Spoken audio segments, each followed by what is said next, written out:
नमस्कार बच्चों। आज हम पढ़ने वाले हैं बेसिक इलेक्ट्रिकल इंजीनियरिंग का एक बहुत ही इम्पोर्टेंट टॉपिक जो आपके एग्ज़ाम पॉइंट ऑफ व्यू से भी बहुत इम्पोर्टेंट है, जिसका नाम है वोल्टेज एंड करंट सोर्स। बच्चों, सबसे पहले हम जान लेते हैं कि इलेक्ट्रिकल सोर्स क्या होता है। सबसे पहले हम पढ़ेंगे इलेक्ट्रिकल सोर्स के बारे में। बच्चों, कोई भी डिवाइस जो कि इलेक्ट्रिकल सर्किट में पावर प्रोवाइड करती है या पावर डिलीवर करती है, चाहे वो किसी भी फॉर्म में हो, चाहे वो करंट के फॉर्म में हो या वोल्टेज के फॉर्म में हो, उसको हम क्या कहेंगे? Electrical source. यानी कोई भी ऐसा सोर्स जो कि इलेक्ट्रिकल सर्किट में पावर प्रदान करे या पावर प्रोवाइड करे, उसको हम क्या कहेंगे? Electrical source. ठीक है। तो इलेक्ट्रिकल सोर्स जो होंगे बेसिकली दो टाइप्स के होंगे। पहला वोल्टेज सोर्स और दूसरा करंट सोर्स। ठीक है। पहला वोल्टेज सोर्स और दूसरा करंट सोर्स। ठीक है। ठीक है। तो वोल्टेज सोर्स और करंट सोर्स दो तरह के सोर्सेस हुए। वोल्टेज सोर्स वह सोर्स होता है जो किसी इलेक्ट्रिकल सर्किट को वोल्टेज के फॉर्म में पावर, इलेक्ट्रिकल पावर प्रोवाइड करता है, जबकि करंट सोर्स एक ऐसा सोर्स है जो कि इलेक्ट्रिक करंट के फॉर्म में किसी इलेक्ट्रिकल सर्किट को पावर प्रोवाइड करता है। ठीक है, या पावर डिलीवर करता है। ठीक है। तो वोल्टेज सोर्स क्या करेगा? ये वोल्टेज के फॉर्म में एनर्जी देगा या पावर देगा किसी भी इलेक्ट्रिकल सर्किट को, जबकि करंट सोर्स क्या करेगा? करंट के फॉर्म में पावर या एनर्जी प्रोवाइड करेगा किसी भी इलेक्ट्रिकल सर्किट में। ठीक है। वोल्टेज सोर्स और करंट सोर्स दो तरह के हो सकते हैं। एक होता है आइडियल सोर्स और दूसरा प्रैक्टिकल सोर्स। आइडियल सोर्स और प्रैक्टिकल सोर्स। तो आइडियल सोर्स दो तरह के होंगे। एक होगा आइडियल वोल्टेज सोर्स और दूसरा आइडियल करंट सोर्स। ठीक। अब आइडियल वोल्टेज सोर्स और आइडियल करंट सोर्स क्या है? वह वोल्टेज सोर्स जिसका टर्मिनल वोल्टेज हमेशा कांस्टेंट रहता है, यानी कि वह वोल्टेज सोर्स जो हमेशा क्या करे? एक कांस्टेंट वोल्टेज सप्लाई करे किसी इलेक्ट्रिकल सर्किट को। ठीक है। ये किसी भी और फैक्टर्स जैसे करंट या रेजिस्टेंस से अफेक्टेड नहीं होता है। यानी कि वोल्टेज सोर्स अगर आइडियल है तो क्या होगा? इसका जो टर्मिनल वोल्टेज है या जो सप्लाई कर रहा है ये वोल्टेज, उसकी वैल्यू इंडिपेंडेंट होगी किसी भी अदर फैक्टर्स के। ठीक है। हमेशा क्या करेगा? एक कांस्टेंट वोल्टेज सप्लाई करेगा। अगर ये 5 वोल्ट का सोर्स है तो हमेशा 5 वोल्ट ही प्रोवाइड करेगा, चाहे कितने भी देर तक इसको इस्तेमाल करिए या सर्किट में कितनी भी करंट फ्लो हो रही हो, करंट की वैल्यू में कितना भी चेंज हो जाए सर्किट में, इसके सप्लाई वोल्टेज का मान एकदम कांस्टेंट रहेगा। ठीक है। इसी तरह जो प्रैक्टिकल सोर्सेज होते हैं, जो आपका आइडियल करंट सोर्स होगा, वो क्या करेगा? हमेशा कांस्टेंट करंट प्रोवाइड करेगा। ठीक। ये क्या करेगा? हमेशा कांस्टेंट करंट प्रोवाइड करेगा, आइडियल करंट सोर्स। ठीक। यानी कि दो तरह के आइडियल सोर्सेज हो गए, एक आइडियल वोल्टेज सोर्स और ideal current source. Ideal voltage source हमेशा कांस्टेंट वोल्टेज प्रोवाइड करता है। ठीक है। जबकि आइडियल करंट सोर्स हमेशा कांस्टेंट करंट प्रोवाइड करता है। आइडियल वोल्टेज सोर्स का जो इंटरनल रेजिस्टेंस होता है वो कितना होता है? आइडियल वोल्टेज सोर्स का 0 होता है। कितना होता है? 0। आइडियल करंट सोर्स का इंटरनल रेजिस्टेंस इनफाइनाइट। ठीक। Ideal voltage source constant voltage provide करेगा हर स्थिति में, चाहे सर्किट में करंट का मान कितना भी परिवर्तित हो जाए, और इसका इंटरनल रेजिस्टेंस कितना होगा? 0 होगा।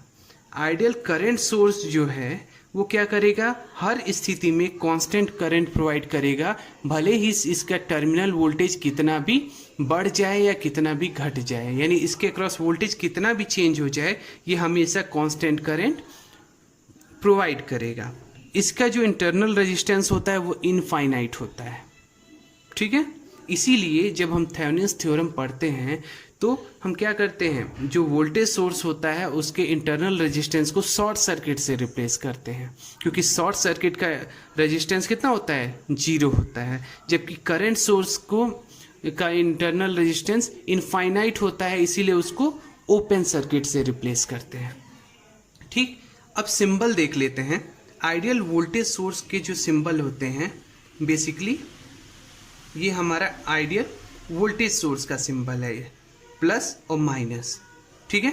इसके अलावा इस तरह के भी सिंबल इस्तेमाल होते हैं, प्लस माइनस। ठीक है। ये डीसी सोर्सेज की बात कर रहे हैं, तो आइडियल वोल्टेज सोर्स के लिए हम इस तरह के सिंबल्स इस्तेमाल करते हैं, आइडियल वोल्टेज सोर्स। ठीक।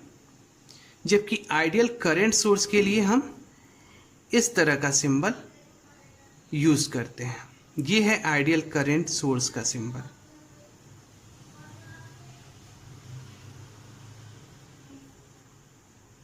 ठीक है। अब हम देखते हैं आइडियल वोल्टेज सोर्स और करंट सोर्स का जो VI कैरेक्टरिस्टिक होता है, यानी वोल्टेज और करंट के बीच को जो ग्राफ खींचा जाता है वो कैसा होता है। सबसे पहले हम आइडियल वोल्टेज सोर्स का ग्राफ देखते हैं। अगर ये मान लीजिए वोल्टेज को शो कर रहा है, ठीक है, ये हमारी 0 पोजीशन है, यानी ये करंट इधर से इंक्रीज हो रही है और इधर से वोल्टेज। तो आप देखेंगे कि वोल्टेज की वैल्यू हमेशा कांस्टेंट होती है, चाहे करंट की वैल्यू कितनी भी इंक्रीज हो जाए या कितनी भी डिक्रीज हो जाए। तो ये जो वोल्टेज की वैल्यू है ये क्या होगी? हमेशा कांस्टेंट होगी। ठीक। आप देखेंगे वोल्टेज जितना भी वोल्टेज के लिए, अगर मान लीजिए 5 वोल्ट का है तो हमेशा क्या करेगा? 5 वोल्ट ही सप्लाई करेगा। ठीक है।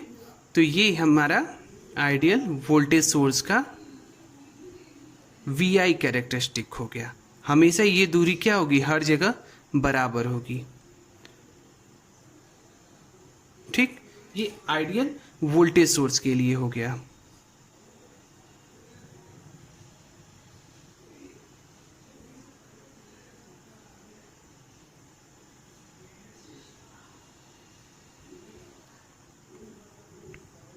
ठीक। इसी तरह आइडियल करंट सोर्स का हम देख लें। इसमें हम क्या करते हैं, इधर करंट ले ले रहे हैं और इधर वोल्टेज ले ले रहे हैं। ठीक। इसमें भी क्या होता है, आइडियल करंट सोर्स है तो हमेशा कांस्टेंट करंट प्रोवाइड करेगा, भले ही उसके अक्रॉस, यानी जो हमारा करंट सोर्स है उसके अक्रॉस वोल्टेज कितना भी चेंज हो जाए। ठीक है। तो क्या होगा, आई की वैल्यू हमेशा फिक्स रहेगी, उससे ज़्यादा आई की वैल्यू नहीं बढ़ेगी, भले करंट की वोल्टेज की वैल्यू कितनी भी आप बढ़ा लें। तो ये VI कैरेक्टरिस्टिक होगा फॉर आइडियल करंट सोर्स। ठीक। अब प्रैक्टिकल वोल्टेज सोर्स और प्रैक्टिकल करंट सोर्स के लिए हम देख लेते हैं कि क्या सिंबल इस्तेमाल होते हैं, और इसके अलावा इसके लिए VI कैरेक्टरिस्टिक्स कैसे बनेगा। अब देखिए प्रैक्टिकल वोल्टेज सोर्स होता क्या है, पहले यही जान लीजिए।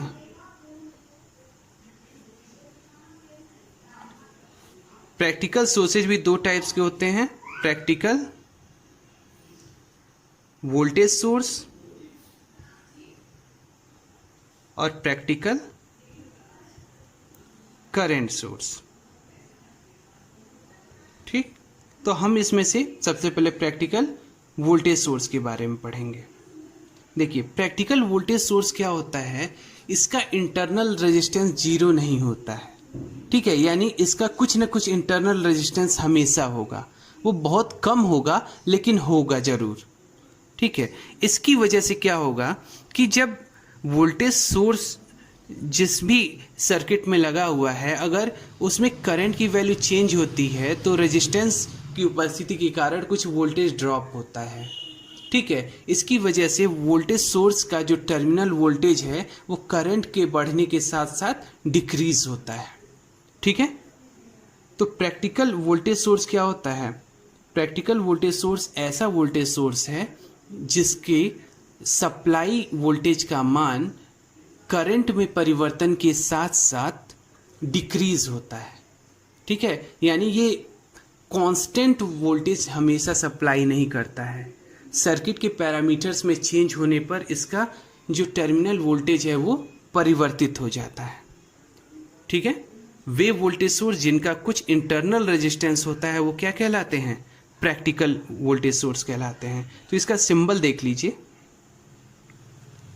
मान लीजिए ये हमारा क्या है, वोल्टेज सोर्स है।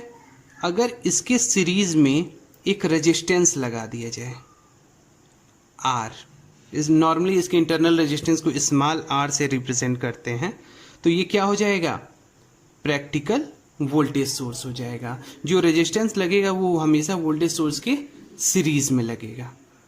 ठीक है, अब प्रैक्टिकल करंट सोर्स क्या होगा? इसी तरह प्रैक्टिकल करंट सोर्स का जो आउटपुट करंट है, यानी कि जो सप्लाई करंट का मान है वो हमेशा कांस्टेंट नहीं होगा। क्यों नहीं होगा? क्योंकि इसका भी कुछ ना कुछ इंटरनल रेजिस्टेंस होगा। ठीक है, तो इसका कुछ इंटरनल रेजिस्टेंस होगा। तो इस आइडियल केस में तो इनफाइनाइट था, तो इनफाइनाइट से थोड़ा कम होगा, यानी कि बहुत हाई रेजिस्टेंस होगा इंटरनल। ठीक है, तो प्रैक्टिकल करंट सोर्स क्या होगा? ऐसे करंट सोर्स जिनका इंटरनल रेजिस्टेंस क्या होता है? आइडियल करंट सोर्स की अपेक्षा कम होता है, यानी कि बहुत ज़्यादा इंटरनल रेजिस्टेंस होता है लेकिन इनफाइनाइट नहीं होता है। और इसका जो सप्लाई करंट का मान है वो क्या करता है? अगर वोल्टेज का मान इंक्रीज होता है, टर्मिनल वोल्टेज का, तो सप्लाई करंट का मान डिक्रीज होने लगता है। ठीक है, तो इस तरह के सोर्सेज को हम क्या कहते हैं?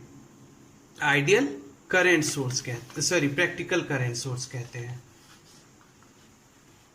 वह करंट सोर्स जिसका इंटरनल रेजिस्टेंस इनफाइनाइट न होकर कुछ फाइनाइट वैल्यू होती है, प्रैक्टिकल करंट सोर्सेज कहलाती हैं। ठीक, उसका सिंबल देख लीजिए। ये करंट सोर्स है, ठीक है, I। अगर इसके पैरेलल में कुछ इंटरनल रेजिस्टेंस लगा दिया जाए R, स्मॉल r, तो हम इसको क्या कहेंगे? ये जो पूरा सिंबल है ये किसका है? प्रैक्टिकल करंट सोर्स का है। ठीक, तो प्रैक्टिकल करंट सोर्स क्या है? ऐसा करंट सोर्स जिसका इंटरनल रेजिस्टेंस इनफाइनाइट ना होकर कुछ फाइनाइट वैल्यू होती है, उसको हम कहते हैं प्रैक्टिकल करंट सोर्स। ठीक है, ये प्रैक्टिकल वोल्टेज सोर्स है। ठीक, अब हम क्या करते हैं, इसका VI कैरेक्टरिस्टिक देख लें।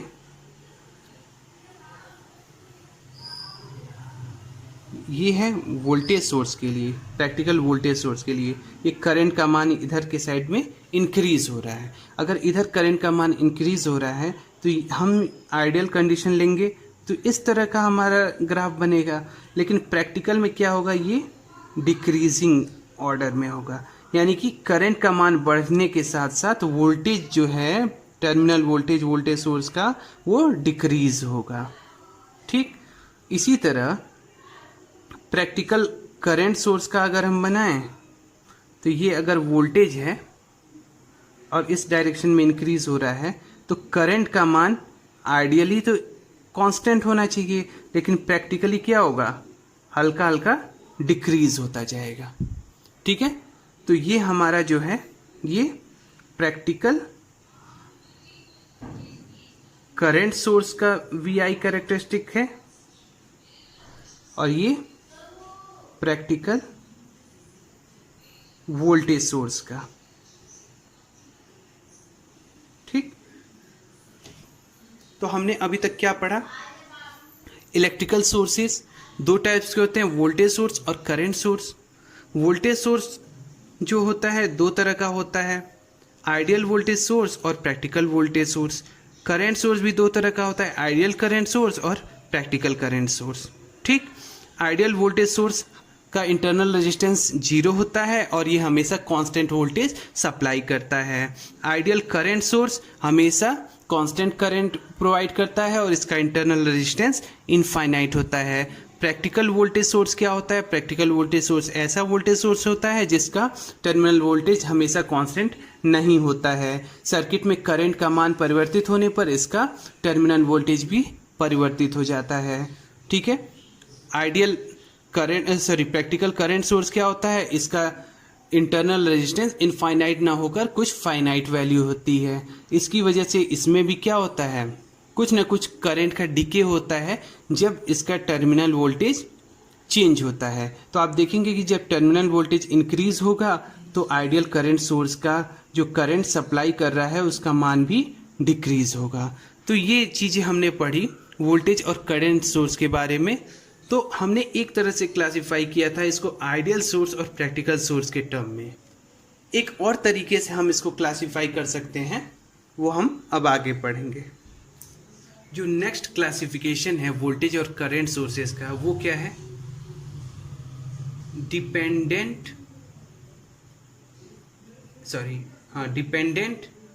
Source and independent source.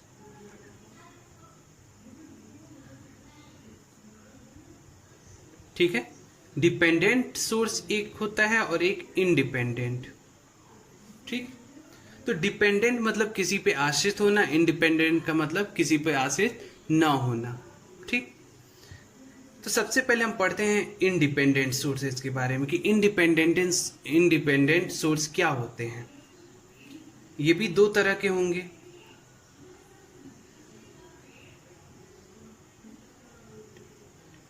Voltage source और इंडिपेंडेंट करंट सोर्स।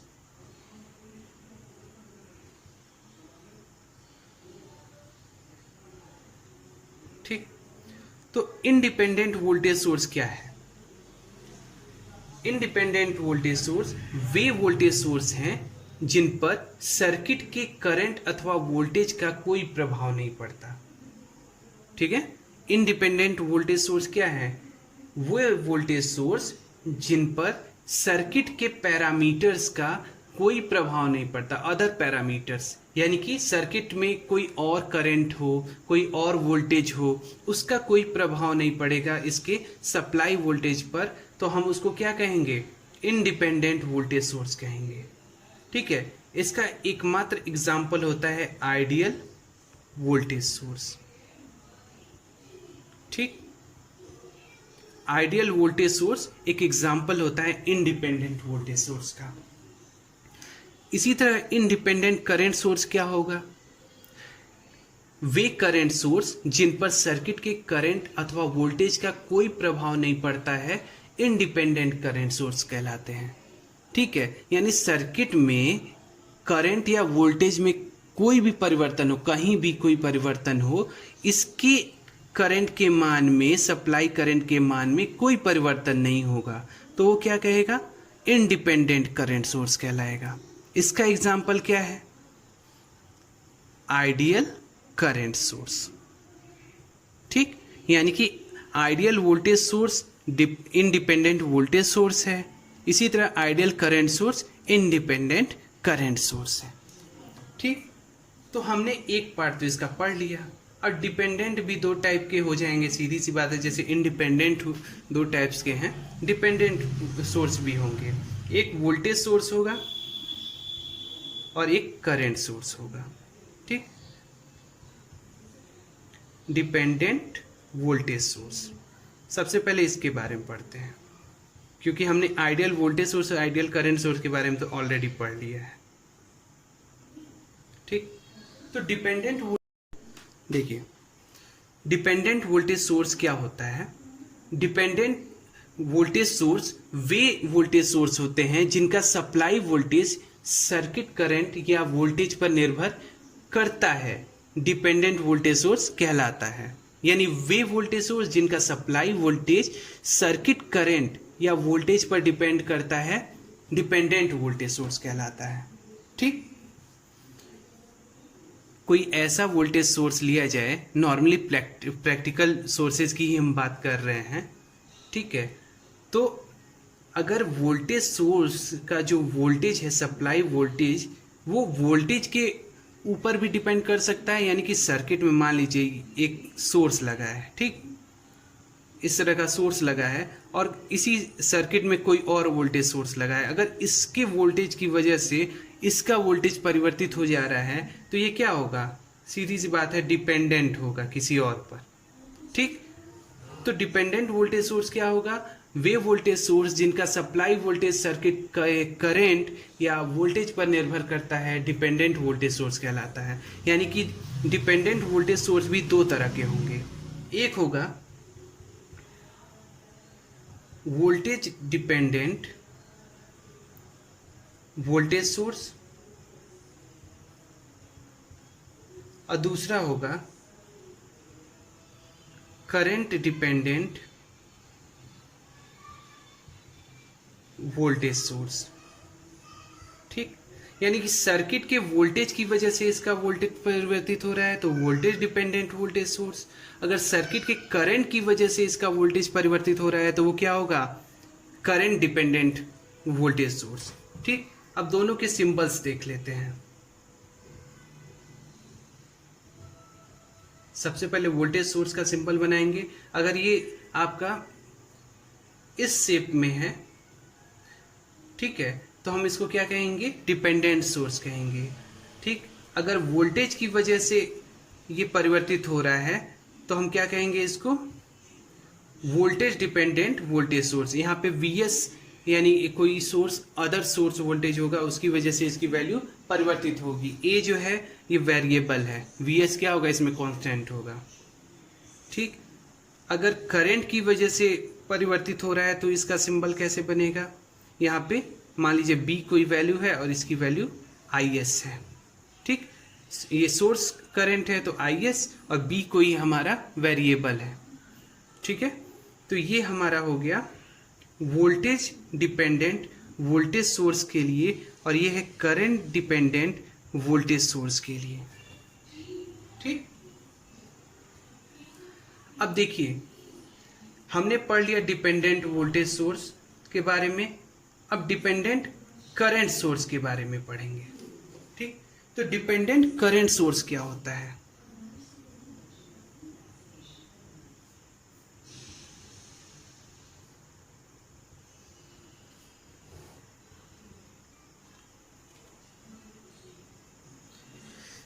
इसकी डेफिनेशन हम समझ लेते हैं। वह करंट सोर्स जिसकी सप्लाई करंट का मान या वैल्यू सर्किट के अन्य करंट या वोल्टेज के मान पर निर्भर करता है, डिपेंडेंट करंट सोर्स कहलाता है। यानी इस सर्किट की अन्य करंट या वोल्टेज से अगर किसी करंट सोर्स का करंट का मान परिवर्तित हो रहा है तो वो किस तरह का होगा, डिपेंडेंट करंट सोर्स होगा। ठीक, अब करंट सोर्स के करंट का मान करंट की वजह से भी परिवर्तित हो सकता है या सर्किट वोल्टेज की वजह से भी परिवर्तित हो सकता है। इसके आधार पे ये भी दो तरह के होंगे। कौन कौन से, वोल्टेज डिपेंडेंट करंट सोर्स और दूसरा करंट डिपेंडेंट करंट सोर्स। ठीक, तो सीधी सी बात है, करंट सोर्स का हमको सिंबल पता है, उसमें एरो लगाया जाता है। ठीक, ये हो गया AVS। ठीक, अगर वोल्टेज की वजह से इसके करंट का मान परिवर्तित हो रहा है तो हम इसको क्या कहेंगे, इसको कहेंगे वोल्टेज डिपेंडेंट करंट सोर्स। ठीक, अगर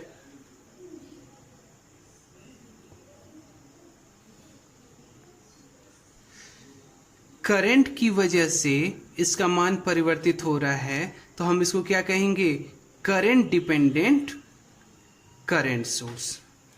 ठीक, अगर यहां I है तो करंट डिपेंडेंट हो जाएगा, V है तो वोल्टेज डिपेंडेंट हो जाएगा। जैसे यहाँ पे वोल्टेज होने पर वोल्टेज डिपेंडेंट वोल्टेज सोर्स था, करंट होने पे करंट डिपेंडेंट वोल्टेज सोर्स था, इसी तरह यहाँ पे current dependent current source, voltage dependent voltage source. ठीक है, तो इतना ही इस चैप्टर में था।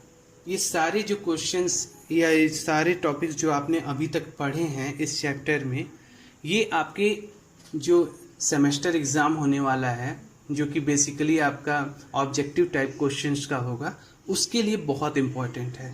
तो ये सारी चीज़ें आप कई बार पढ़ के, वीडियो देख के इसको अच्छे से समझ सकते हैं और इसका एक नोट्स बना लेंगे आप सभी। ठीक है, थैंक यू। इस लेक्चर में इतना ही, थैंक यू।